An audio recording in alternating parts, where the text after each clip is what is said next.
क्या आपने कभी सोचा है जब हनुमान जी और रावण आमने सामने आए होंगे तो क्या हुआ होगा? आज हम आपको दिखाएंगे लंका का वो भयंकर युद्ध। समुद्र की लहरें भी मानो धीमी आवाज में कोई रहस्य कह रही थीं। इस शांति के पीछे एक तूफान छिपा था। एक ऐसा तूफान जो जल्द ही लंका की नींव हिला देने वाला था। इस तूफान का नाम था हनुमान। हनुमान जी वानर रूप में अदृश्य होकर लंका में प्रवेश कर चुके थे। उनका उद्देश्य स्पष्ट था, माता सीता की खोज और उन्हें राम का संदेश देना। अनेक बाधाओं को पार करते हुए वे अंततः अशोक वाटिका पहुंचे, जहां सीता माता वृक्ष के नीचे उदास बैठी थीं। हनुमान जी ने वृक्ष की शाखा पर बैठकर धीरे से श्रीराम की अंगूठी नीचे गिराई। सीता माता ने जैसे ही अंगूठी देखी, उनकी आंखों में आशा की किरण चमक उठी। यह तो मेरे प्रभु राम की अंगूठी है, उन्होंने कहा।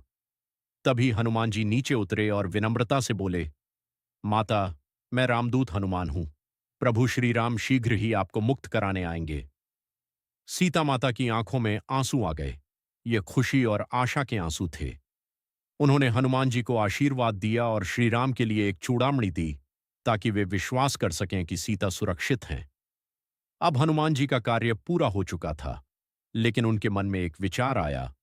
क्या केवल संदेश देकर लौट जाना पर्याप्त है? क्यों न रावण को उसकी भूल का एहसास कराया जाए? यही विचार उस महान घटना का कारण बना जिसने लंका को हिला दिया। हनुमान जी ने अशोक वाटिका में उत्पात मचाना शुरू कर दिया। उन्होंने पेड़ों को उखाड़ना, शाखाओं को तोड़ना और फलों को गिराना शुरू किया। राक्षस सैनिक दौड़े आए, लेकिन हनुमान जी की शक्ति के सामने वे टिक न सके। वे एक एक कर पराजित होते गए। ये समाचार जब लंका के राजा रावण तक पहुंचा तो उसका क्रोध भड़क उठा। एक वानर मेरी लंका में उत्पात मचा रहा है, यह असंभव है, उसने गरजते हुए कहा। उसने अपने सबसे शक्तिशाली योद्धाओं को भेजा, परंतु हनुमान जी ने सभी को परास्त कर दिया। अंततः रावण का पुत्र मेघनाद, इंद्रजीत आया। वह अत्यंत शक्तिशाली और चतुर योद्धा था। उसने ब्रह्मास्त्र का प्रयोग किया और हनुमान जी को बांध लिया। हनुमान जी जानते थे कि वे इस बंधन से आसानी से मुक्त हो सकते हैं, लेकिन उन्होंने जानबूझकर स्वयं को बंधन में रहने दिया। उनका उद्देश्य अब स्पष्ट था, रावण के दरबार तक पहुंचना। जब हनुमान जी को बांधकर रावण के सामने लाया गया, तो दरबार में एक अजीब सा मौन छा गया। सभी राक्षस उस वानर को आश्चर्य से देख रहे थे, जिसने अकेले ही इतनी तबाही मचा दी थी। रावण अपने सिंहासन पर बैठा था, 10 सिर, विशाल काया और अहंकार से भरी आंखें। उसने हनुमान जी को घूरते हुए कहा, हे वानर, तू कौन है और मेरी लंका में अशांति क्यों फैला रहा है? हनुमान जी ने निर्भीकता से उत्तर दिया, मैं श्री राम का दूत हूं। मैं तुम्हें चेतावनी देने आया हूं। सीता माता को वापस कर दो, अन्यथा विनाश निश्चित है। रावण ठाका मारकर हंस पड़ा। एक वानर मुझे धमकी दे रहा है? क्या तुम जानते हो मैं कौन हूं? हनुमान जी की आवाज में अब और भी दृढ़ता आ गई। तुम चाहे कितने भी शक्तिशाली क्यों न हो, सत्य और धर्म के सामने तुम्हारा अहंकार टिक नहीं पाएगा। रावण का चेहरा क्रोध से लाल हो गया। उसने तुरंत आदेश दिया, इस दुष्ट वानर की पूंछ में आग लगा दो। राक्षसों ने हनुमान जी की पूंछ पर कपड़े बांधने शुरू किए, लेकिन जैसे जैसे वे कपड़े बांधते गए, हनुमान जी अपनी पूंछ को लंबा करते गए। पूरी लंका में कपड़े और तेल इकट्ठा किया गया और अंततः उनकी पूंछ में आग लगा दी गई। जैसे ही आग जली, राक्षस हंसने लगे, लेकिन उन्हें यह नहीं पता था कि वे अपनी ही नगरी के विनाश का कारण बन रहे हैं।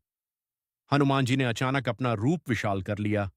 उन्होंने बंधनों को तोड़ दिया और एक ऊंची छलांग लगाई। उनकी जलती हुई पूंछ अब एक अग्निशस्त्र बन चुकी थी। वे एक महल से दूसरे महल पर कूदने लगे। जहां जहां वे गए वहां आग लगती गई। सोने के महल जलने लगे, गलियां धुएं से भर गईं और लंका में हाहाकार मच गया। लोग चिल्लाने लगे, बचाओ, आग लग गई! ये वानर नहीं, कोई देवता है! आकाश लाल हो गया और लंका का गर्व राख में बदलने लगा। रावण अपने महल की छत से यह सब देख रहा था। पहली बार उसके चेहरे पर चिंता की रेखाएं उभरी। हनुमान जी ने पूरी लंका में आग लगा दी, लेकिन उन्होंने एक स्थान को अछूता रखा, अशोक वाटिका, जहां सीता माता थीं। यह उनकी भक्ति और मर्यादा का प्रमाण था। अंत में हनुमान जी समुद्र के किनारे पहुंचे।